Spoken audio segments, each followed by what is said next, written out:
It's day 35 of the government shutdown, now tied for the longest in U.S. history. If Congress can't get its act together by midnight, unlikely, Chuck Schumer and Hakeem Jeffries will own that title outright. Speaker Mike Johnson making it clear the two New Yorkers are more worried about the politics of the far left than the paychecks of real Americans. Remember, you have two New Yorkers in charge of both chambers, the Senate and the House on the Democrat side, and the minority, Chuck Schumer and Hakeem Jeffries. They're both from New York. They're worried about the political retribution from the radical left activists in their party, more than they're worried about an extended government shutdown that hurts real Americans. SNAP benefits, TSA agents, Border Patrol, our troops being paid, all that is in jeopardy because these guys are playing political games. The White House says that it'll use emergency funds to pay for nearly half of SNAP benefits throughout November, but warns that some states could see delays. So you've got issues with paychecks, you've got the military, you've got the air traffic controllers, you've got half of the people are going to get their SNAP benefits, or half of those benefits will be paid, but the others won't. And this could go on and on. We sit here and we wonder, in the backdrop of this affordability crisis, everything we're talking about on Election Day impacting New York, New Jersey and Virginia as well, and say, how could the government be doing this? Taylor, I'm wondering, pardon me, what your thoughts are on the positioning here, how much longer Schumer can hold out. Yeah. I know they play the blame game, but this is just a bad look for everybody involved. I agree. My worry about the blame game right now was some of the recent polling, and we chatted with Brian Kilmeade about this yesterday a little bit, is right now it feels like the Republicans are bearing some of that blame game, even though, and I think this comes down to messaging, and Mike Johnson certainly is trying to help with that, is that you have to make it clear that you do need some Democratic votes to get the government reopened. So if they hold out, you can't just own that on the Republicans.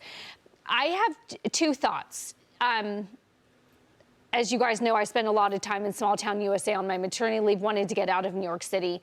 People really want the government to work for them.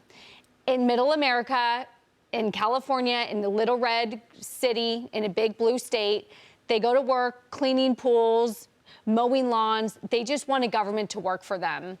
They want the TSA to be open. They want to stop having flight delays. But I also do think that people are sort of sick of the freebies and the handouts. And I'm not saying that they're rooting for the government shutdown, but when we think in particularly about the SNAP benefits and just getting able-bodied people to show work requirements in order to qualify for some of these SNAP benefits, that isn't unreasonable. And a lot of people at home are really sick of, Dagan, I use a word that you use, sort of this grift, right? The grifting. And in many cases, the stealing. And so why people want a government open to work for them, people also really are sick of the freebies. And I think they're willing to hold out a little bit to get what they want. But the Democrats could vote clean CR to open the government day again. Then they can work on some of these issues after. The sticking point is they're afraid they can't do it, and this is the only time that they have leverage. But that is painful. 13 times these Democrats in the Senate and in the House, but in the Senate 13 times have voted to keep the government shut down and inflict pain on the American people who particularly work for the government. They're voting against what they voted for. This is the budget from their president.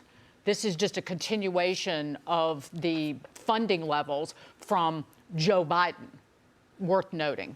And so it's interesting, and kudos to President Trump yet again for talking about the filibuster, getting rid of it. Not that I necessarily agree with that, but that's what these Democrats are doing. They're filibustering.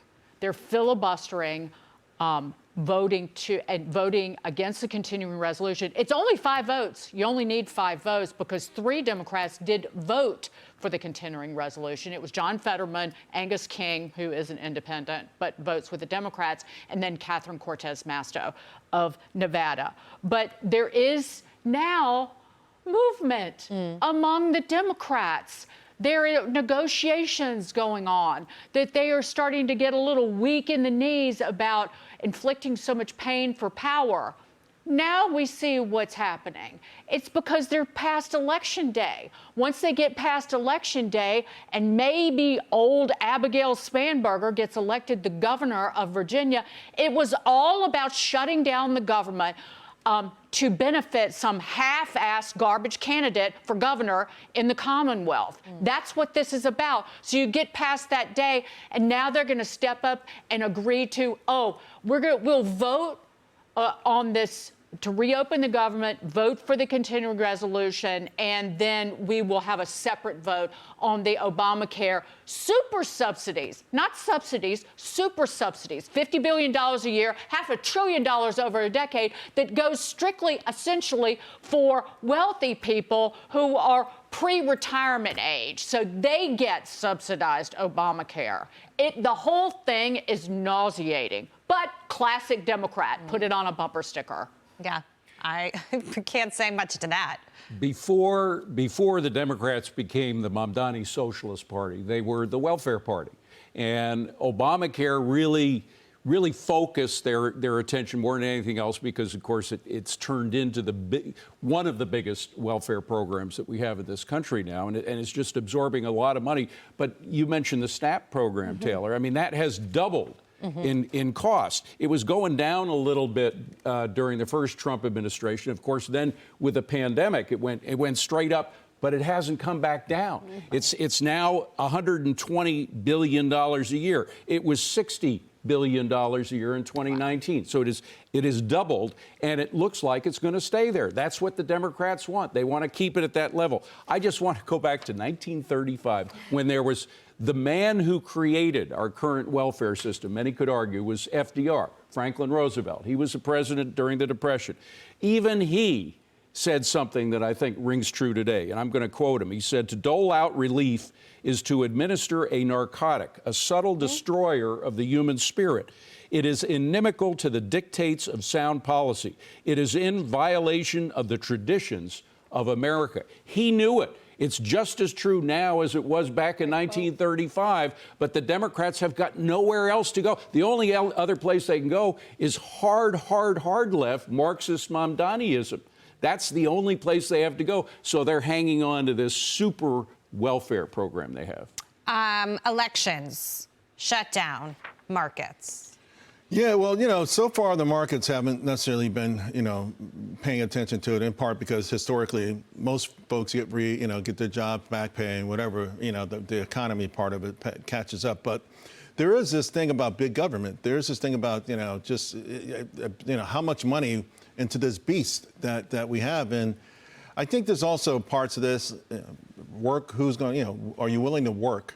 There's some legitimate questions about it that this is the time to bring up and time to address. And I think the Democrats, the game, unfortunately, the only game they play is they call the pollsters in the morning. Are we still leading on this? Okay.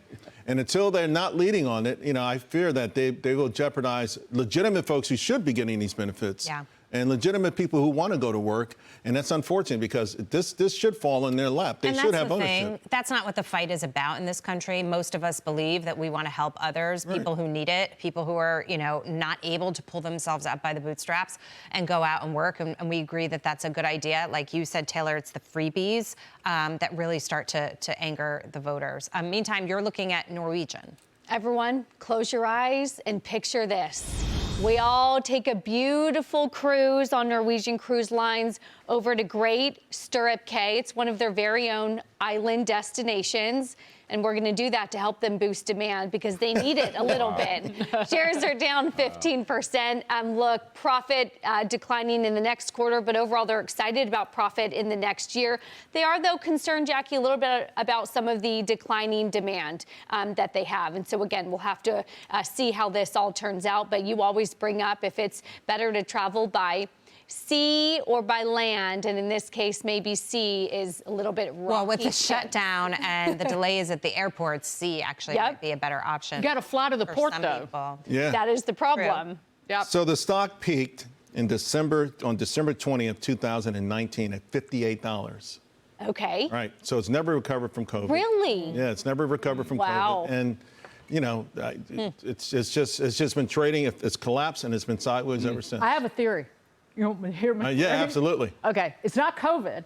It is the social media TikTok effect where so many people take videos of their horrible cruise experiences. Yeah. Well, I really, I thought it was mostly Carnival, but yeah. No, just in general, the man stuck in the slide tube. Or woman. I saw that. Right? They're everywhere. It's like Jackie, you know how big I am. I had nightmares about that for a couple of days. There's an entire universe of TikTok social media videos about bad cruise experiences. Yeah. Let's go and make our very own positive video on Great I am not Stirrup cruising anywhere. I can picture it now. No. I'm so glad you're back. You always bring that positive optimism. Yes, yes.